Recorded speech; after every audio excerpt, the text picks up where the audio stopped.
So when we talk about forensic and we hear about forensic, is something we have been promoting for the past 3 decades. I joined the Nigeria Police Force 1993, and we left the shore of Nigeria in March 1993 to Germany on forensic training for 1 year, and we returned around February 1994. So for the past 3 decades, we have been talking on forensic.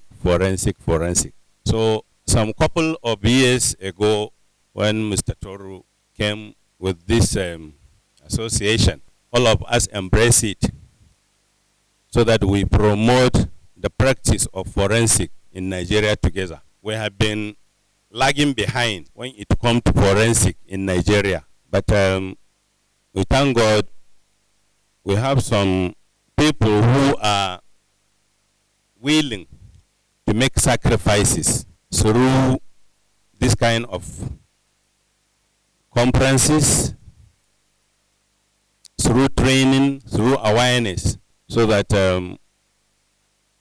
not only the Nigerian populace, even the security agencies will have what it takes to practice effectively. Because we have a common goal, that is to have justice, to see that forensic is being used in our courts. Our security agencies, they have been losing a lot of cases when it comes to giving forensic evidences. Some of them, maybe because they don't know, when they get some evidence, they rush to court with it. And because there are let down procedures, and when the judges begin to ask them questions, so you see they lose a case.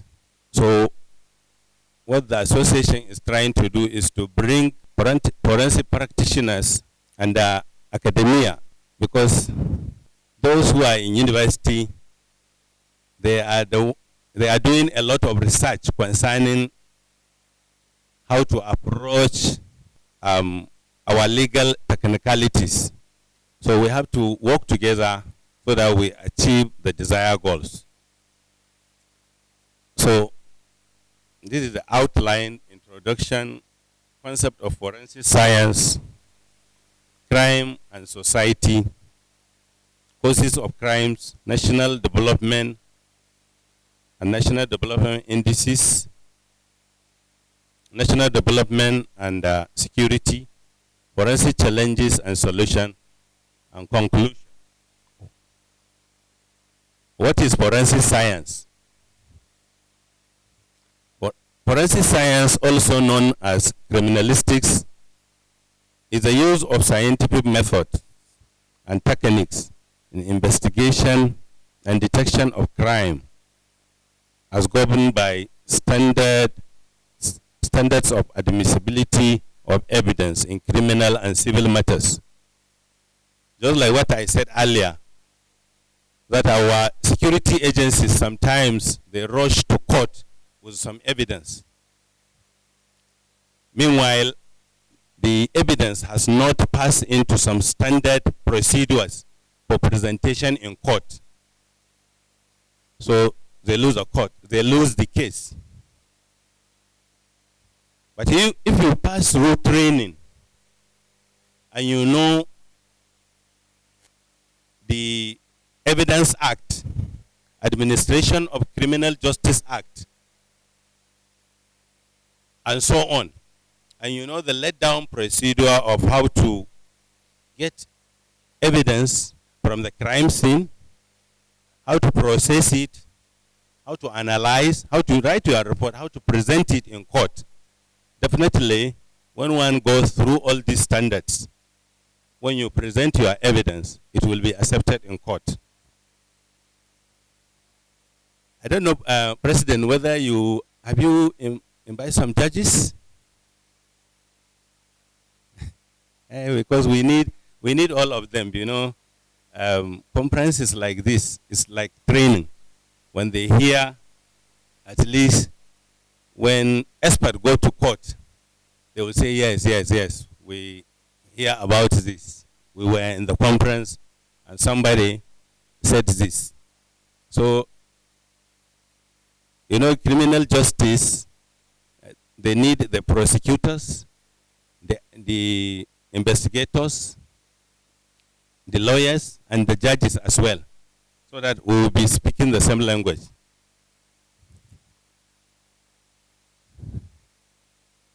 About 100 years ago, a criminalistics in France called Lockhart. There is this principle, which is still being used, that contact between two surfaces leave traces.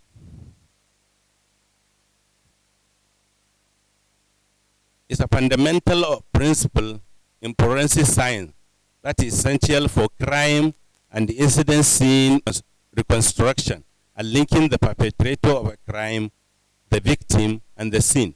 So when a crime is committed, there is a suspect on one side, the crime scene is there, the victim is there, while the evidence at the scene, because of the Lockhart principle. Where I sat before, if you check microscopically, I leave some particles of my clothing on the seat. You may not see it with naked eyes, but when they check microscopically, the place will have some particle of my cloth. And definitely, I will pick something from it. That is what the Lockhart is talking about.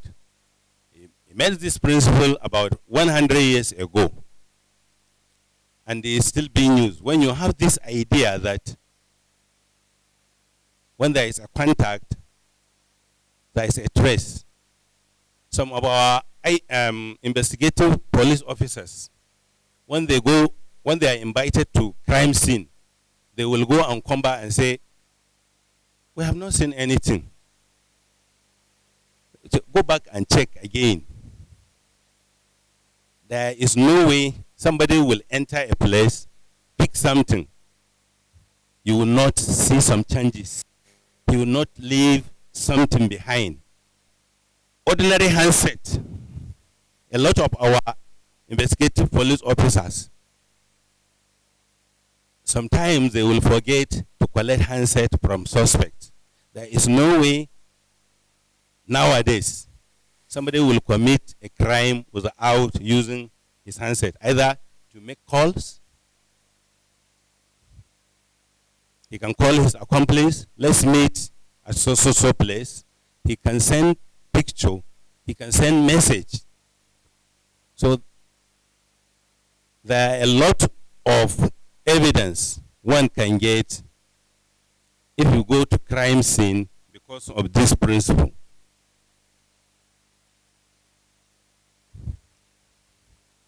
Some of the branches of forensics are the pathology, where when somebody died, you call a medical doctor to check the body, do the examination, and come out with a report as to what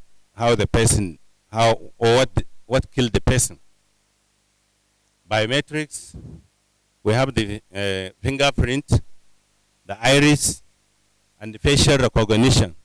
A lot of technology is coming up. A lot of research is being done in which suspect can be arrested using this facial recognition, in which when you have a camera that captures the person at the crime scene, and when you make comparison, you can get the person one-on-one using iris recognition. Fingerprint has been there for long, in which when somebody go to crime scene and he touch anything, which is called latent print. The latent print are invisible, but can be developed using some chemicals so that they can be lifted, and when a suspect is arrested, that can be compared with the latent prints. And when you have a database, you can search through the database and get that suspect. That even brings me to the issue of database. We have one conference last week, and some people were saying Nigeria don't have a database. We have. We are developing one. Because the security, all the security agencies, we work hand in hand with the NIMC. NIMC has more than 50 million record mean of Nigerians. Nigerian immigration, before they issue a passport to Nigerian, they have biometric records.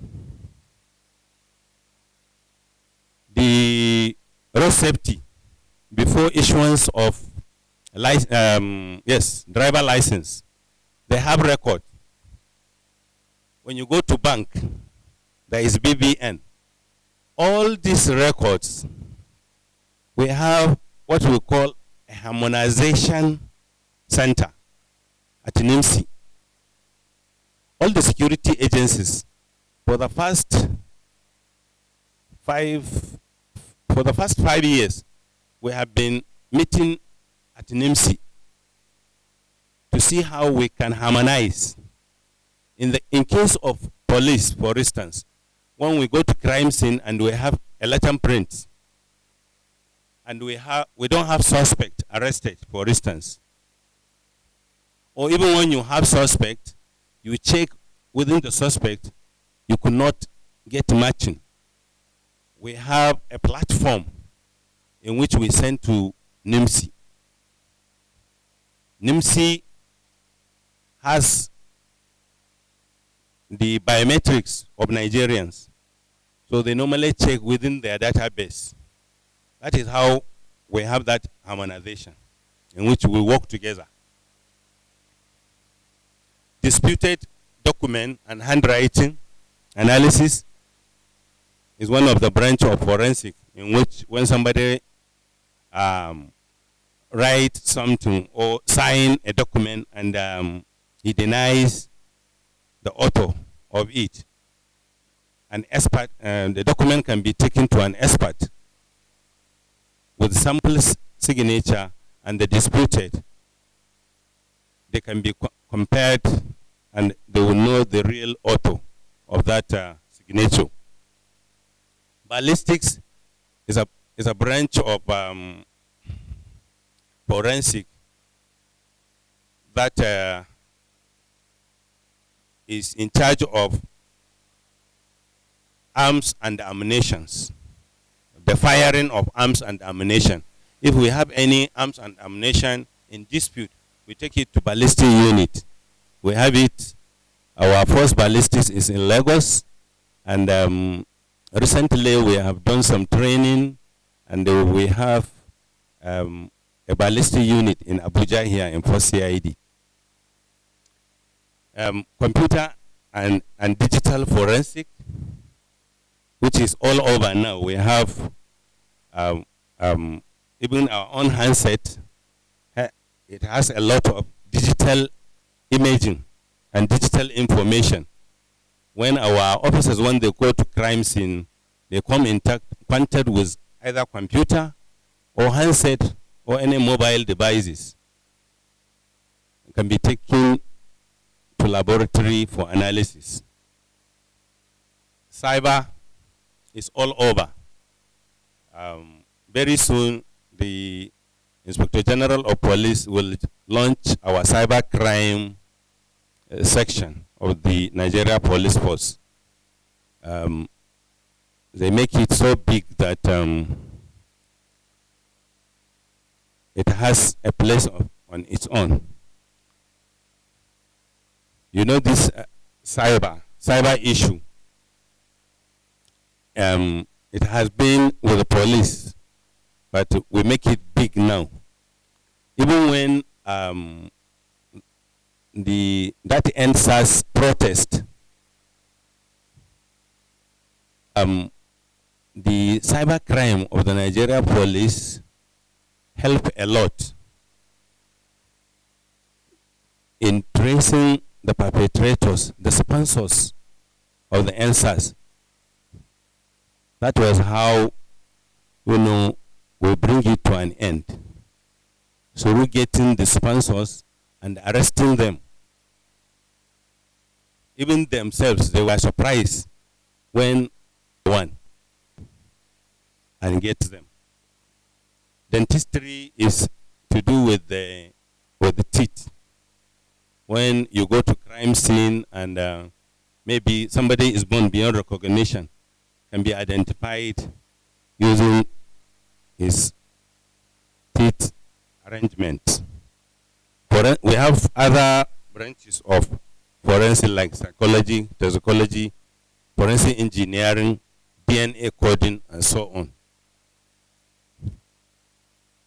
Concept of forensic science. Forensic experts, in addition to their laboratory roles, they also testify as expert witnesses in both criminal and civil cases for the prosecution, the defense, or the court. So forensic expert can be for the defense or for the prosecutors. They can be for the court. A matter can come to the court and the judges may sought expert advice, expert opinion on certain matter. So they can send it to forensic laboratory for analysis and result can be submitted to the court. Crime and the society. Crime has been existing along with mankind. You cannot separate the two. You remember the two children of Adam, Cain and Abel, in which one killed the other because of jealousy. So crime has been with mankind for thousands of years. Because you cannot separate the two. It is an act. What is crime? It is an act or omission. Omission of an act which causes harm to the society and punishable by criminal laws. Reason for crime, there are three. We normally have this triangle of desire. Then there is a target and the opportunity. Somebody may desire to do something and he may see, for instance, you want to attack somebody. You have the desire to attack. And you have seen the person you want to attack. So definitely you have to devise a means and pose or wait somewhere to get what? The opportunity to attack that person. So when you have these three things, a crime can be committed. That is why we normally advise people and say, don't allow yourself to be the target. Causes of crime. There is peer group influence. Somebody may not be a criminal, but the moment he is mingling with his peers, they will corrupt him. There are some issues like family factors. Somebody can be pushed to commit crime. For instance, somebody wake up without money and his family are pushing him, go and bring. And before you know it, he will go to the other side of the society and commit crime. So family factors can push somebody to go and commit crime. Some years ago in my village, I remember the villagers wake up and they found one man dangling from the window of cooperative shop in our village. What happened was his wife was too much demanding. Bring this, bring that. And the man doesn't have. At the end of it, he entered shop and stole some items. By the time somebody got to know that he was inside, they chased him, and in trying to escape, he wanted to escape through the window. He jumped and his head hung and he died. Even those who pursued him, unfortunately, he was crying and asking for help, and they didn't help him. They said, well, we were not there when you entered, so if we help you, you will run out. That was how they left him and went and called police. Before police come, he died. So that one is family factor. The wife was pushing him to bring, and he doesn't have. And he ends up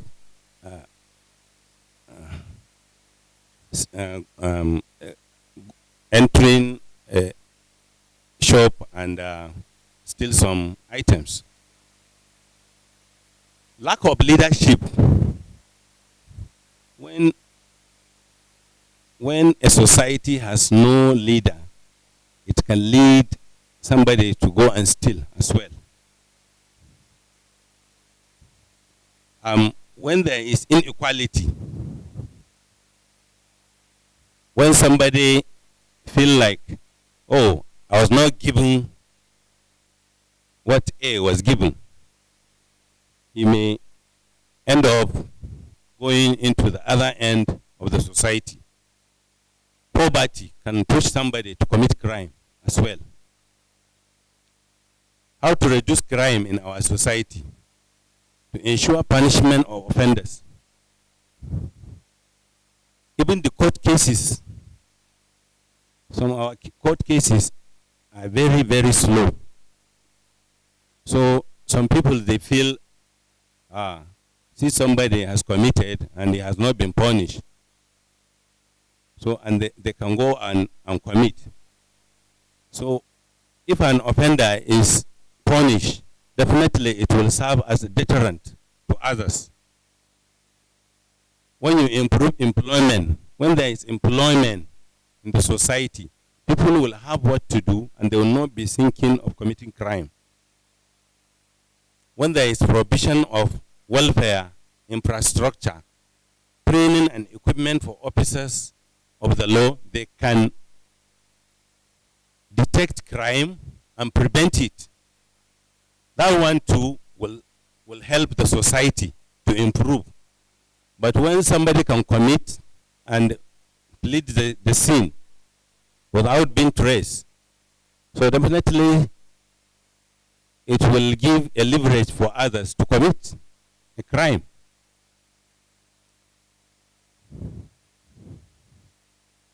How a nation develop. Boyega captured development as an idea that embodies all attempts to improve the condition of human existence in all its ramifications. It implies improvement in material well-being of all citizens, not the most powerful or the rich ones. So when you have equal opportunity or equal sharing of wealth of a country, definitely nobody will feel, cheated. And you will not be hearing of some people doing some things to subvert the government. So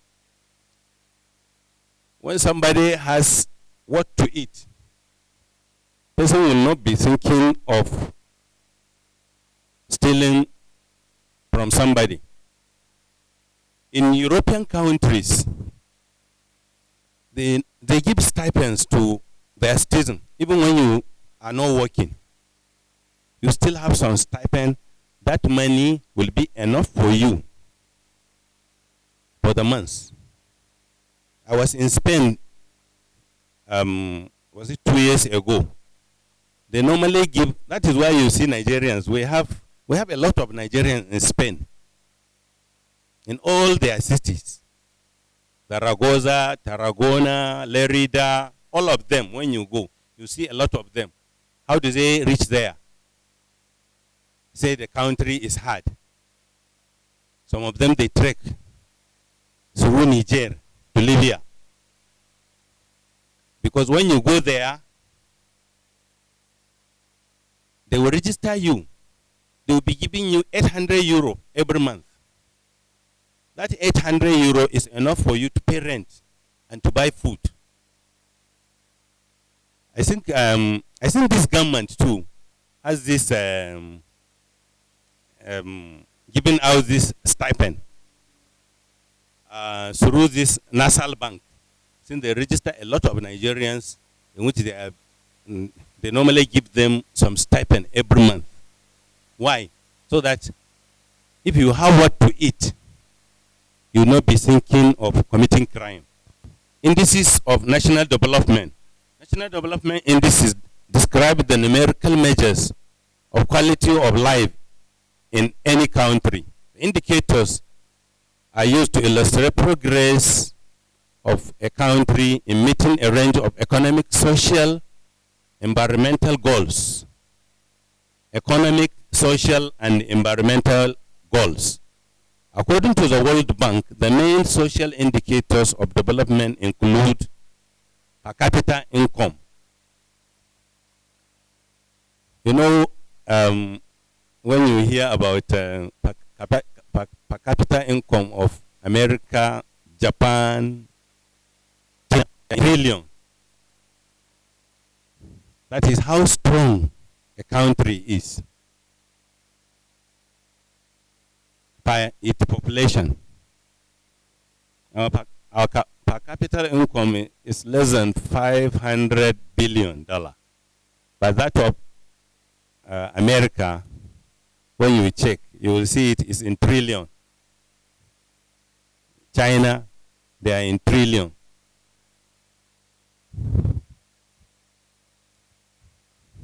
So a country develop when they make their per capita income very strong. It will have robust economic structure. When you have a robust economic structure, the country will develop. Nobody will be thinking of committing crime.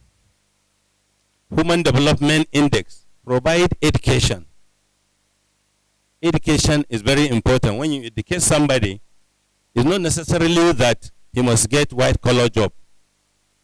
The education can make him to think and do something with his hands or his brain to make sure that he gets what to eat.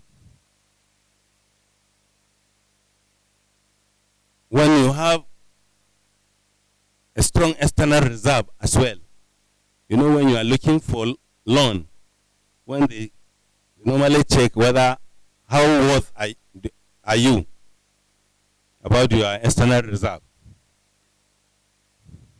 Then the others are quality of life index and provision of social amenities. National development and national security. Terrestrial and cyber securities are fundamental to the protection of people's life and properties. Why? Because insecurity drives away investment. It brings about, and unemployment will source. and the government revenue will decline. So when a country terrestrial terrain is being protected, as well as that of its cyber is protected, you will see a lot of investment. A lot of investment means the populace will get employment. A lot will come and invest, and the country will grow and grow. But when you allow yourself to be attacked, whether physically or through cyber, then nobody will want to venture to put his money into that country. You know, we have a lot of hackers and attackers that can do a lot of damages into Nigerians' economy. That is why we have to wake up. The academia, the practitioners, we have to put our heads together so that we will make Nigeria safe. National security challenges. One of the biggest problems confronting Nigeria today is insecurity, experienced through financial crime, fraud, corruption, cyber crime, terrorism, kidnapping, banditry, oil bunkering, pipeline vandalization, secessionist agitation, among others. So these are some of the security challenges, and we need forensic. We need to put our heads together to see how we can bring them down to barest minimum. I told you earlier that crime has been with mankind. No country eliminates crime totally in her terrain. No any country. But you can bring it to barest minimum through the use of technology, through the use of through training of those who matters, like the investigators, the forensic expert who normally do analysis and write a report to serve as deterrent, and so on. The researchers in our universities, we need to put our heads together to make the country safe for everybody. The security challenges of our national development can be surmountable through the application of forensic science. How? Through robust training in fields of forensic science. Like the one I listed from pathology down, we need experts in all of them. Those who have been trained, they need to train others. And we need to have what it takes to do the analysis, the equipment needed. Once you get training, you have the equipment, so you can practice effectively. A lot of them, we need to build forensic infrastructure. That is the laboratories. After putting the laboratories in place, we need to have database, fingerprint database, DNA database, iris, facial recognition, cyber crime, digital forensic, etc. We need to have adequate legislative framework to provide legal backing for those who do the investigation. We need regulatory bodies. These are some of the critical components of the criminal justice system for effective dispensation of justice through crime prevention and detection. So in conclusion, I said the role of forensic science in national development can not be overemphasized vis-a-vis the security challenges resulting in dwindling economy. Because when you have security challenges in any country, just like what I said earlier, nobody will want to invest. And even those that have invested, before you know it, you will see them leaving the country because nobody wants to lose his life or lose his property.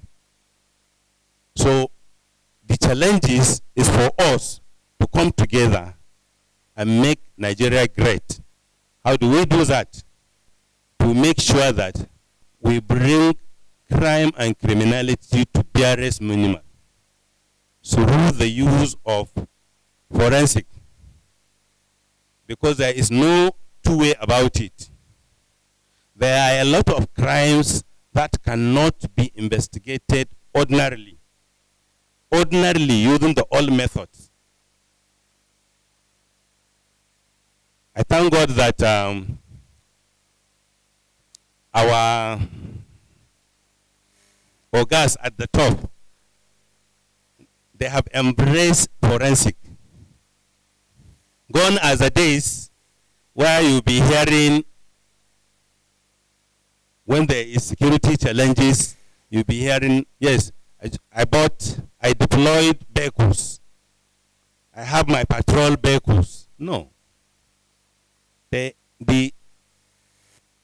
detection and investigation of crime has gone beyond deployment of vehicle alone. The vehicle can be deployed, but they have this technology in which when somebody is coming to attack for this thing before he reaches the target. And you can only do that when you have what it takes to detect and to investigate on time. Security is the panacea for national development, and the forensic solution is the key to security. Upside down, sorry. So we should not give up. Just like this bed and the frog and the bed. You know, if the frog give up, what will happen? We will win the battle. Thank you for listening.